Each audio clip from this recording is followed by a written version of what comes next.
All right. Good afternoon. Any questions on this topic? All right. We talked about. We start talking about pressurized cylinders. We have two types: thin wall and thick wall.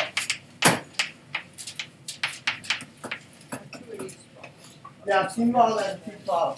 So we can say we have thin wall cylinder if the ratio of the thickness over inner radius is less than 0.1, and if it's greater than 0.1, we have thick wall. So if you look at this, this is kind of thick wall cylinder.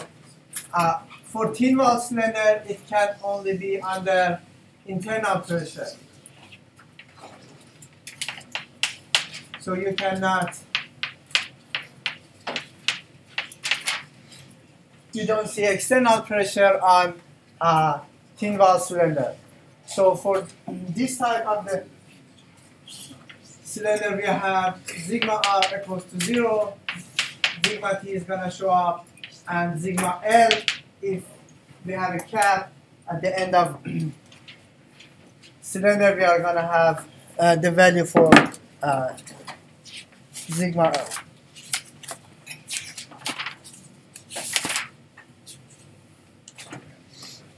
For this is Pi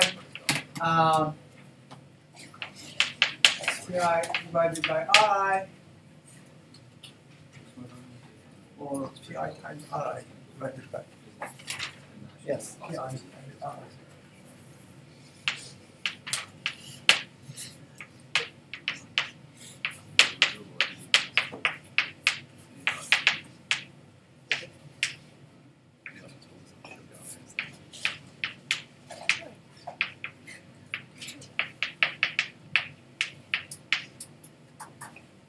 So this is what we covered on last Thursday class. So today we are going to start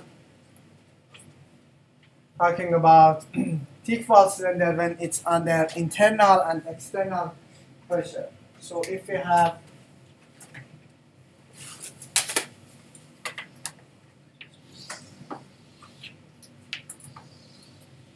something like this, the cross section that you will see, it can be under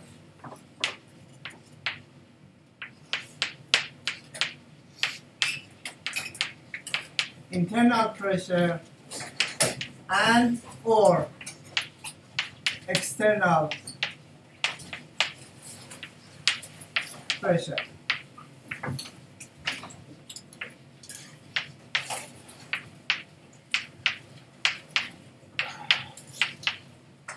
So we would like to know for any point on the cylinder which has a distance of r from the center, what would be the radial stress and tangential, sigma theta or sigma t and sigma r? What would be the value for sigma t? Sigma theta, we call it tangential. You might somewhere see the hoop stress, tangential hoop, and sigma r is the radial stress. So what would be those values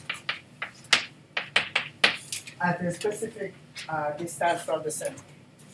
So we don't derive the values, the equation, we just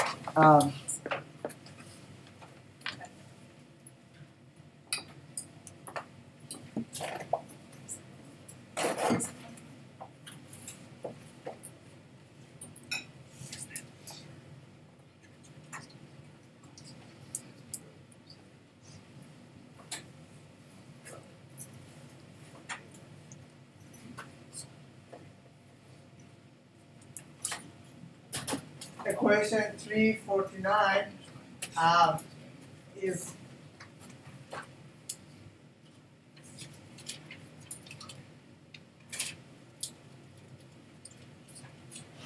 going to give us the value for the tangential stress and the radial stress at the specific value for the R. So what are the terms? Pi is the internal pressure. How much would be the internal pressure if we don't have any? So PO would be external pressure, if there is any.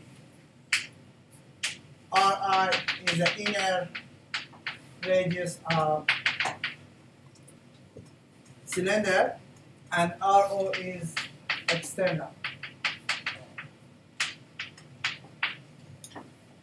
So we define Ri and Ro, PO and Pi. R is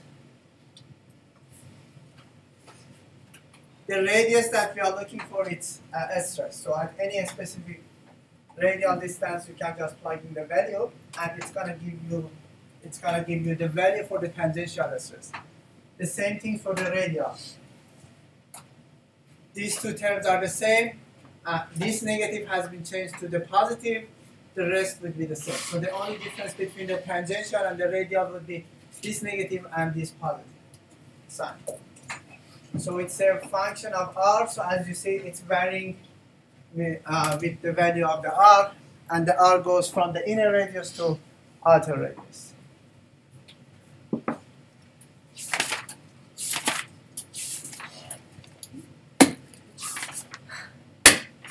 Good? Yes? How much of the numerator is being divided by R squared? Is it just the difference in pressures? Or is it just this part. This times this parenthesis divided by R squared.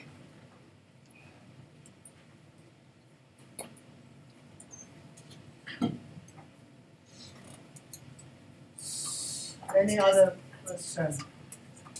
So now I'm gonna look at only internally pressurized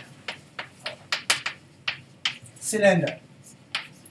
So it's a general equation which can be applied for internal and externally pressurized cylinder, but I'm going to look at only internally pressurized cylinder. Means PO equals to 0. We don't have any value for external pressure. So in these two equations, just plug in PO equals to 0. I'm going to write for tangential and radial stress. So sigma T is going to look like, or sigma theta is going to be Pi Ri square, the first term. Second term is going to be 0. And here, this PO is going to be 0. So negative times negative is going to be positive.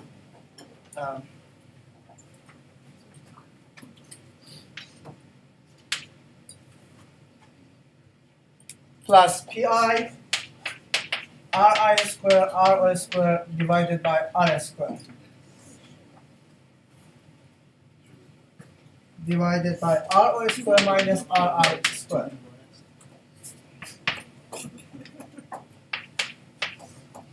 Let me simplify this. I'll take Pi Ri square from both Pi Ri square times 1 plus Ro square divided by R square. So that equation is going to change to this if we have only internal pressure. So for radial is going to be just this positive is going to change to the negative.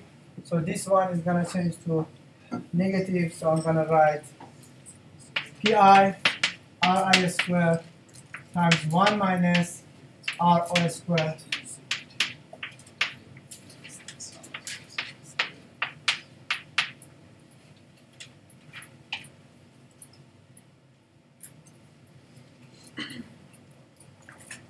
R, not Ri. Sorry. So it's a function of radius. At any specified radial distance from the center, just plug in the value of R, and you can find the radial stress and tangential.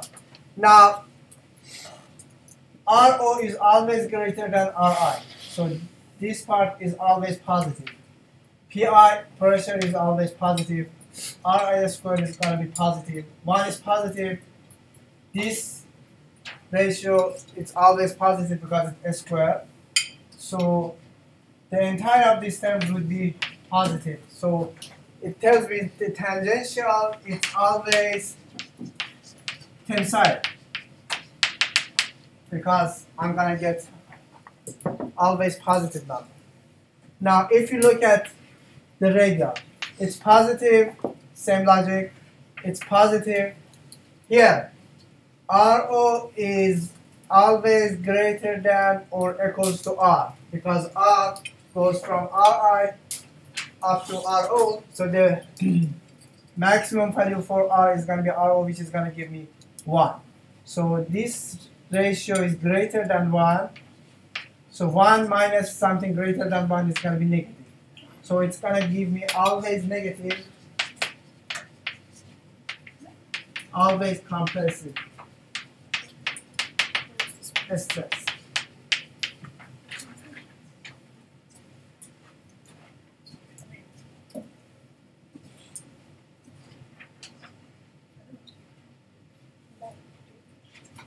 Good. So now, if there is a cap, in case we have a cap at the end of, the example for this can be a pressure vessel, which is under internal pressure. So if we have a cap at the end of the vessel, so it's going to make sigma L, or in Z direction, or longitudinal stress. That stress is going to be sigma L, or sigma Z is going to be Ri squared Pi divided by Ri squared minus Ri squared.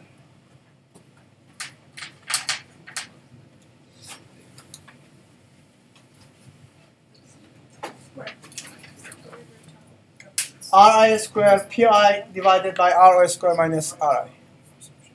If we have a cap at the end of vessel,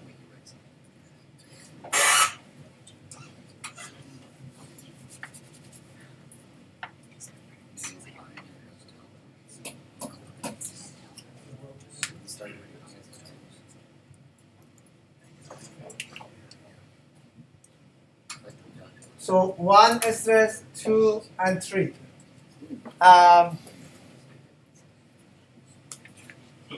Here,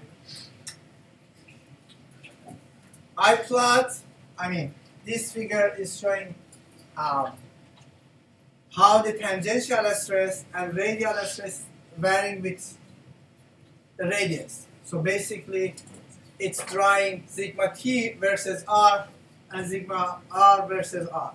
Sigma T is always positive. So if I plot this equation or this one, tangential, as a function of R, which goes from R equals to Ri, all the way to RO, I'm going to get something like this. So by looking at this, if I ask you at which radius I'm going to get the maximum of greatest sigma T, we can say at the inner radius we have the maximum tangential stress, and at the outer radius we have the minimum tangential or hope stress. And it's kind of hyperbolic function that we have over there. For the radial, it's going to be negative. It's going to look like this. Magnitude-wise, absolute value. The maximum radial stress, it occurs at inner radius. And the minimum value of the radial stress, it occurs at outer radius with the value of 0. Just think, if R equals to RO, this ratio is going to be 1. 1 minus 1 is going to be 0. So the radial stress is going to be 0. So these are what we can get by looking at these two equations.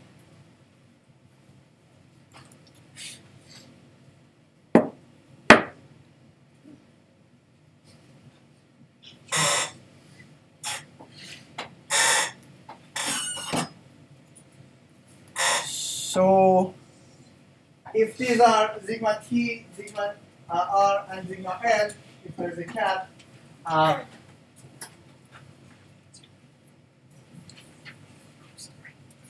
what would be the principal normal stresses? What would be sigma 1, which one is going to be sigma 1, this one is sigma 2, and which one is sigma 3?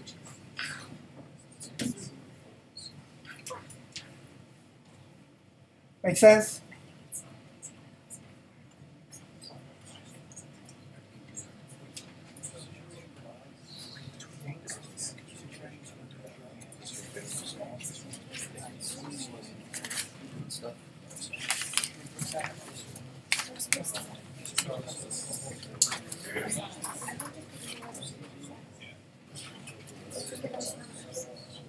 Because this right here is always going to be greater than this is always going to be less than this is always negative.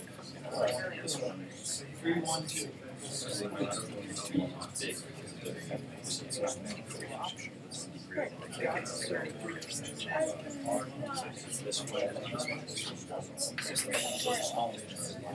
I'm pretty sure. That's what sorry, no, sorry. So we have a 17% chance. Because it goes right? Yeah. Sigma T is always positive, so it's always positive because of this one. Yeah. Bigger. So that's how we do this. It's not an absolute value thing, but then stronger is which one's more positive. Exactly. It's less. I'm pretty sure they're actually 2 and 3. 3 is low 1. 3 is low 1. Okay, yeah. Okay. So yeah, The theta lowest is sigma R. Sigma R.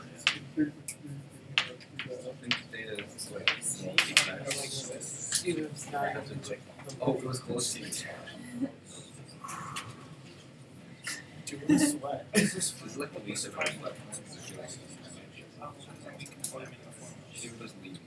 Alright, seems the timer is not running. I don't know why.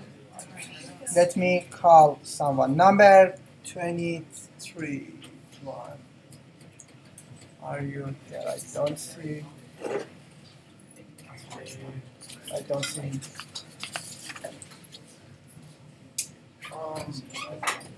Number 4. Okay. Sigma 1 is sigma t, sigma 2 is sigma l, and sigma 3. Sigma 3 is Sigma and sigma 3 is sigma. sigma R. Okay. Different out. Alright, we should look at the greatest value. This one is negative. These two always are positive because this is positive, this is positive, this is positive. So for sure this one is going to be sigma 3, which is sigma R.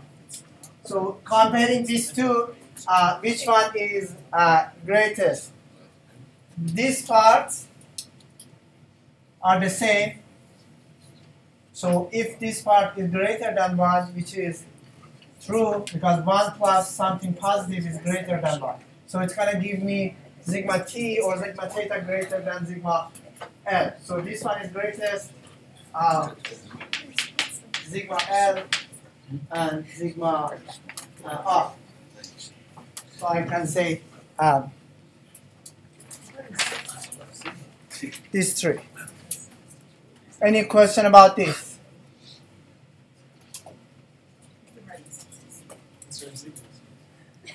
So now, by looking at these graphs, these figures, and knowing that sigma 1, sigma 2, and sigma 3, find the the magnitude of the maximum shear stress and the location of that. They're all the same. Can you write sigma as something else other than 6? Those are all 6s. Because Every single one of those is like Is that no, so this is what I would suggest. Is I would start with the circle and then go over. Alright? okay? Maybe if you've been taking Just notes Ah! faster. I like it. Okay. Sorry. Can you write a G and Yeah. 6 right next to each other? Okay. Thanks. No, thank you. I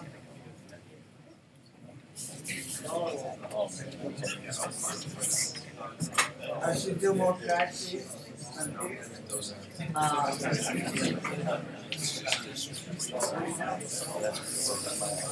So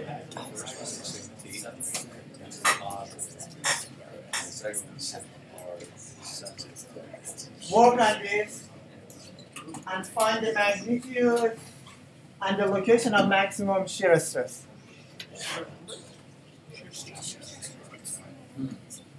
There's a lot of things happening in that picture. It's not too bad, I mean. I mean, I'm sure it's not too bad for you. Just focus on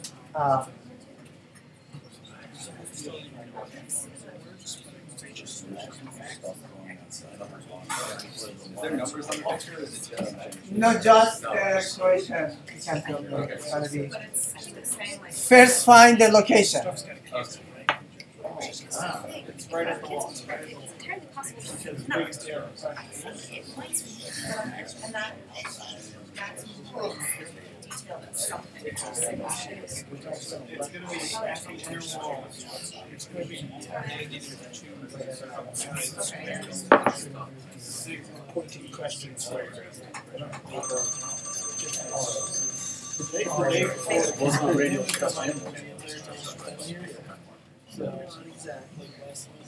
Just because it's this word, it's this, basically like this. 35, number 35.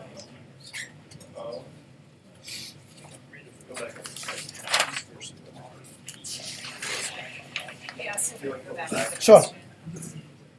So have them. At which location first?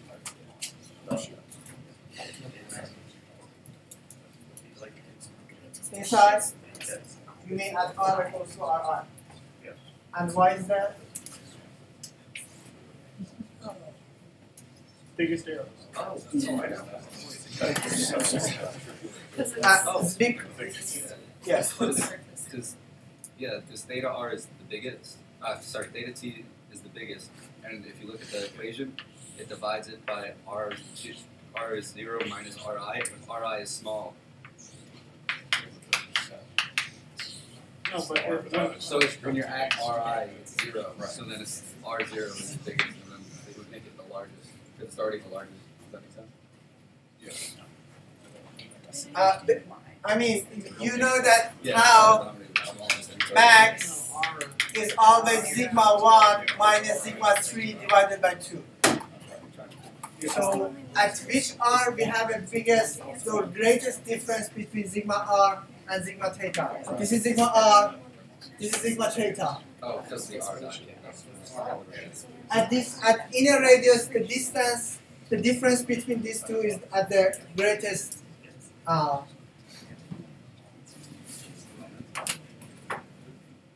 value. So it tells me no matter what will be the value at sigma at r equals to ri, sigma t minus sigma r is gonna give me the greatest value. So at r equals to ri, tau max.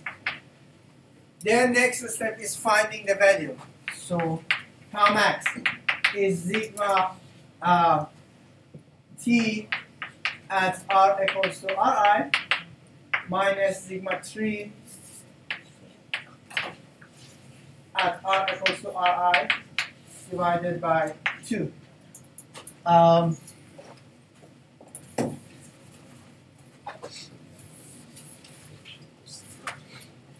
just plug in R equals to Ri. So sigma T is gonna be Pi Ri squared times 1 plus Ro squared divided by Ri squared divided by Ro squared minus Ri squared.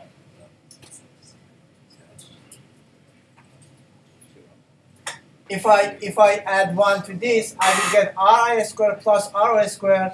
I can cancel out these two Ri squared. I will get Pi Ri squared plus Ro squared divided by Ro squared minus Ri squared. So this is sigma T at R equals to Ri, the first step, and sigma 3, this one, sigma 3, sorry, which is sigma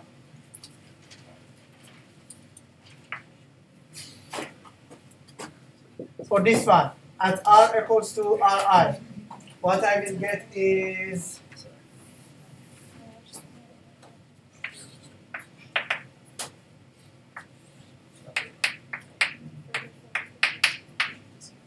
one minus Ro squared divided by Ri squared.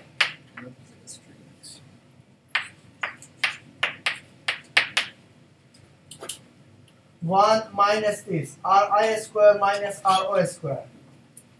It's going to be negative Pi Ri squared Ri squared Ro squared minus Ri squared divided by Ro squared minus Ri. So I can cancel out these two and these two.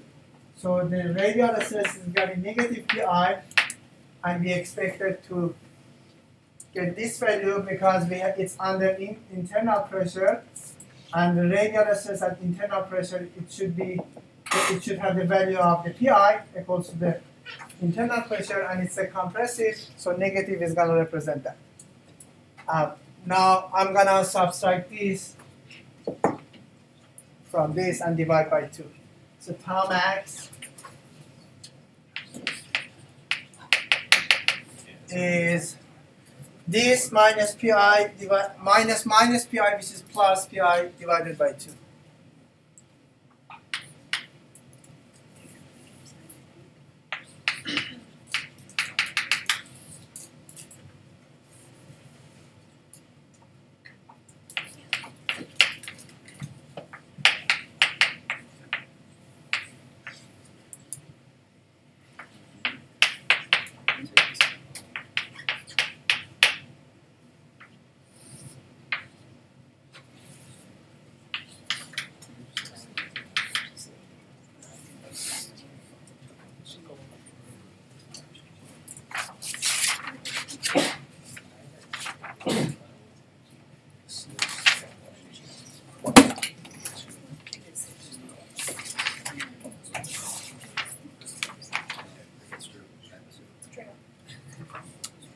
Any question on this? Dr. Delpy, where did the Ri squared go from the sigma t equation? Ri squared Right, because you multiply it. Pi Ri squared 1 plus this. It's going to be Ri squared plus Ri squared divided by Ri. Yeah, sorry. Nope.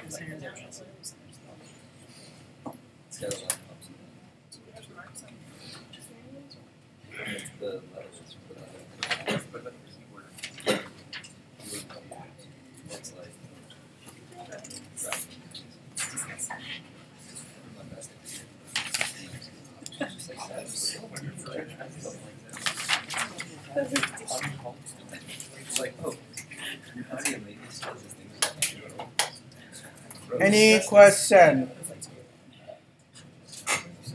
All right. Now let's move on. Externally pressurized.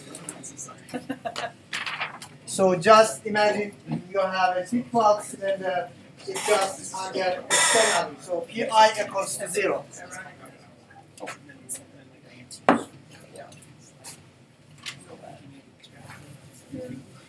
There is no internal pressure.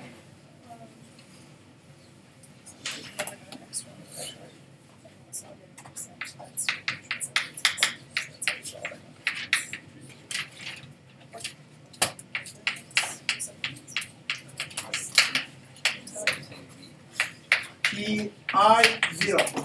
So just what you need to do is, in this two equation, plug in pi equals to 0, and you will get, for the first term, sigma t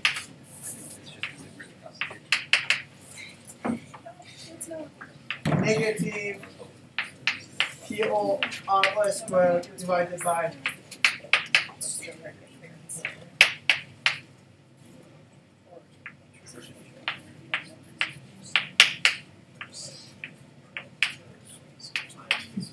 this is sigma T, and sigma R is positive PO RO squared divided by RO squared minus RI squared. RI squared divided by R squared minus 1.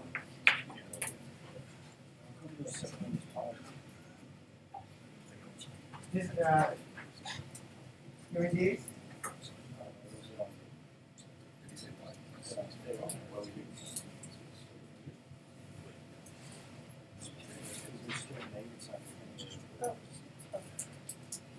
So for sigma R, there is no PO, there is no PI. This negative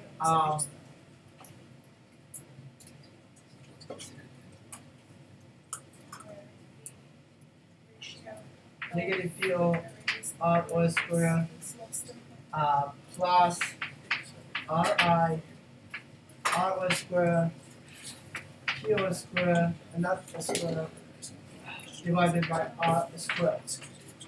So I took PO RO squared, I will get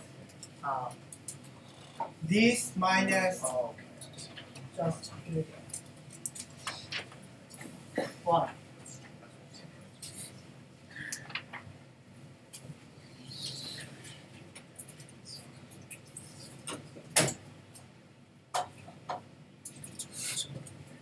So this is for internally, that one is for externally.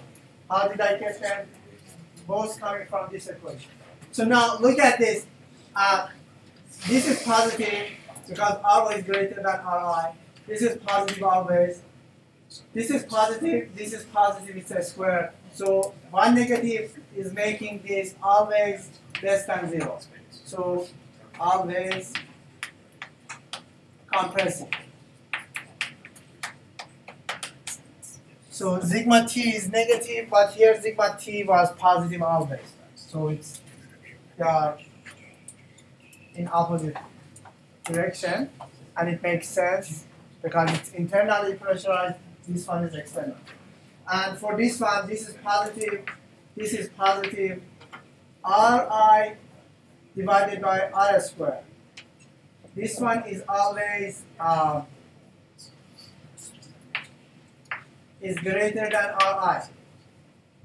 So Ri divided by R is always less than 1. So less than 1 minus 1 is making this completely negative, always compressed. For the radial, it's gonna be same as this one. It's always negative, and you can think if we have externally pressurized, it's gonna compress in the radial direction.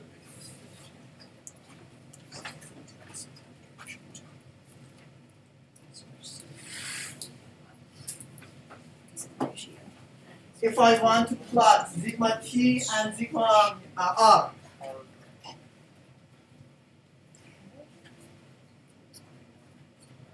this is sigma r. It's below the positive axis. It's negative always. And this is sigma theta. Both are negative. As you see, sigma r is going to be 0 at r equals to ri.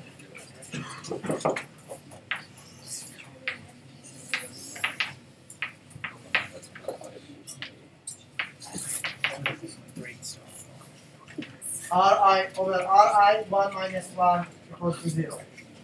And for tangential, we are going to get the maximum value at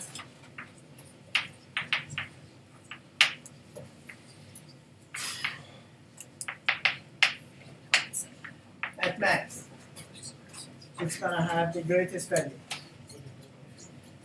So both are negative, and as you see, sigma theta is less than sigma r. Both are negative, so sigma 1 is 0, sigma 2 is less negative, which is sigma t, and sigma 3 is sigma r.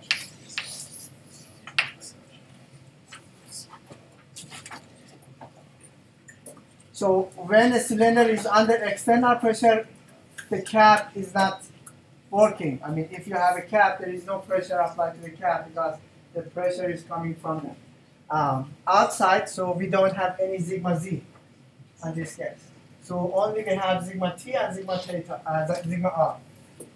And if you look at them, the lowest value sign-wise is going to be sigma theta, sigma. I don't find.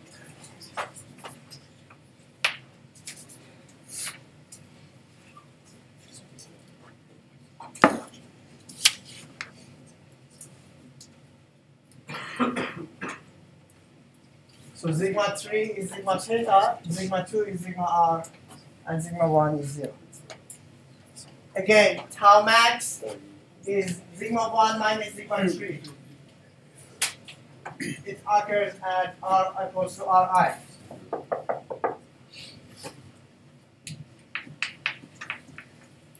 Also, we have maximum shear.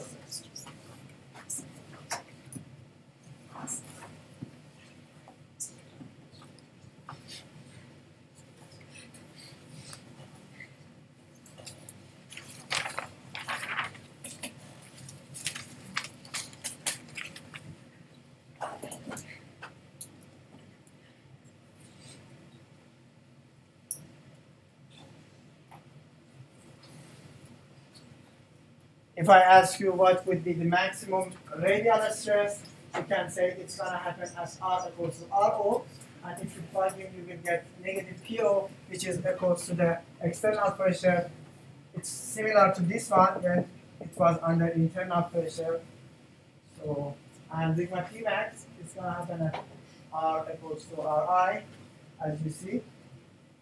And you can find the tau max sigma T or theta max divided by 2.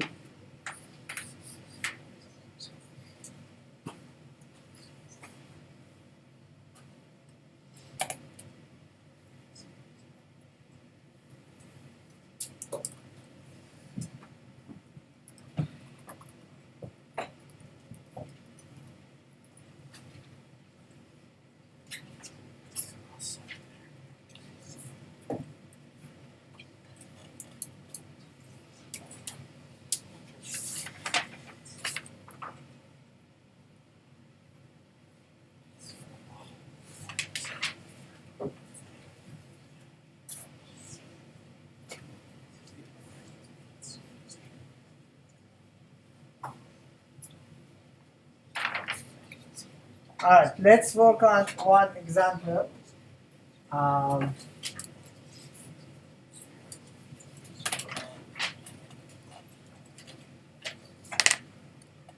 When you are given with a cylinder problem, which is under pressure, the first thing that you need to check if it's thick valve or thin valve, because as you see, the analyses are totally different.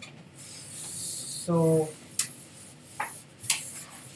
if it's given on the problem, you can use thick or thin valve based on the problem. But if it was not given, you need first to check it.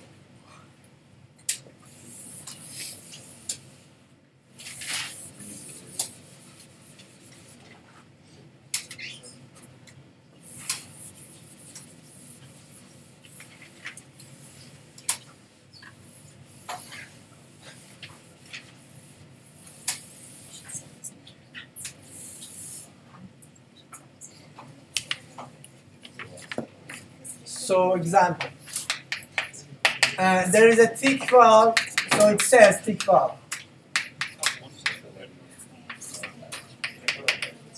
Cylinder with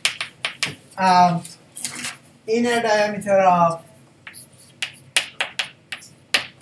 0.3 meter and outer diameter of 0.4 meter. If I didn't say if it's a thick valve, you have to check first T over R. In this case, thickness would be outer diameter minus inner diameter divided by 2, which is 0.05 divided by Ri, which is 0.15.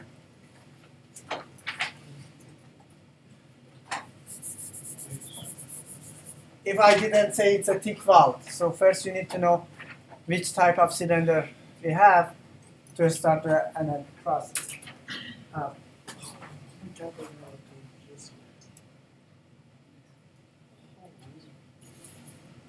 So the maximum, it's under, we know that the maximum tangential stress is equal to 250 megapascal. So we know that the maximum tangential stress is 250 megapascal. Find Pi if it is internally pressurized. Second part, find PO if it's externally pressurized. So let's look at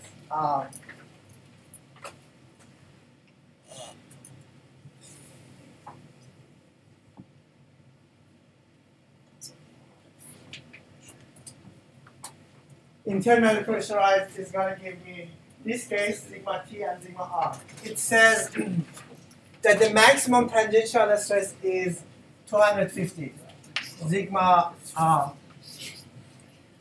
T max equals to 250 megapascal or 250 times 10 power 6 pascal. So I'm looking at the tangential, which is this one. At which radius I'm going to get the maximum tangential at R equals to Ri. So I'm going to plug in R equals to Ri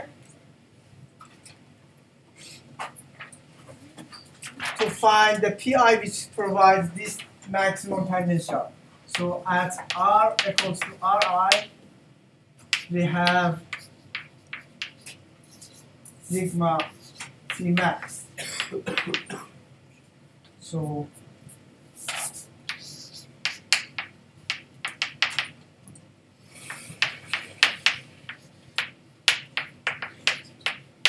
the value, if we plug in the numbers, is going to be this. Sigma T is 250. We are solving for Pi. Pi would be sigma T max times Ri squared minus Ri squared divided by Ri squared plus Ro squared.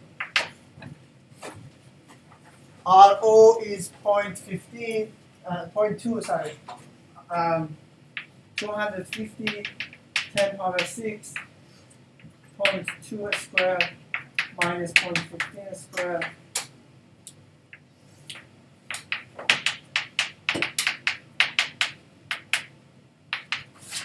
It's gonna be 70 times 10 power 6 or 70 megapascal.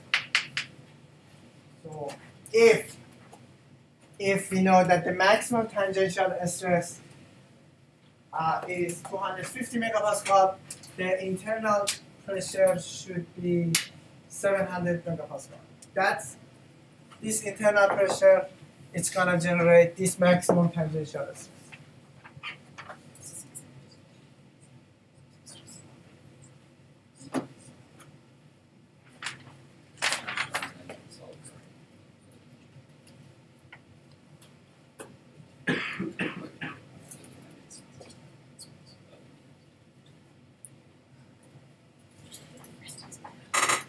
So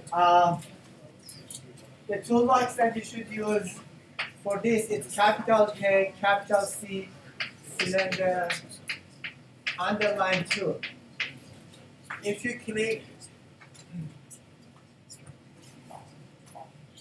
you run this toolbox, it's asking you these values.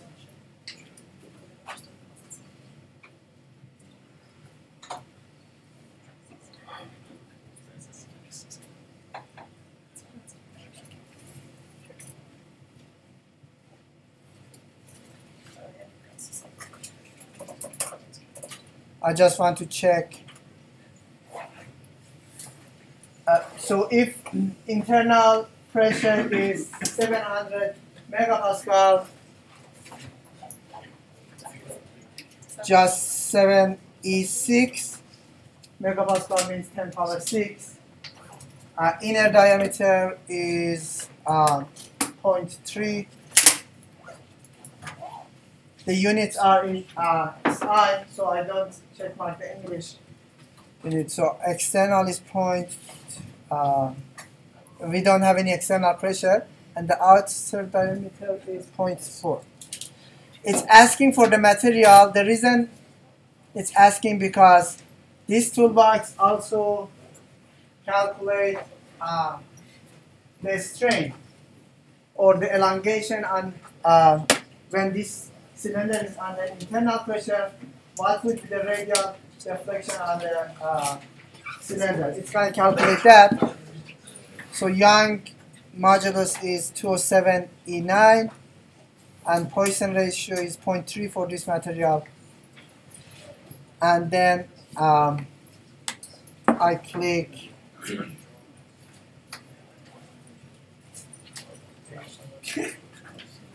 the calculate. Here you will see the maximum tangential stress is 250 megapascal. It occurs at the inner radius.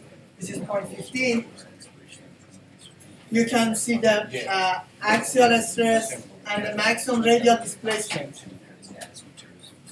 So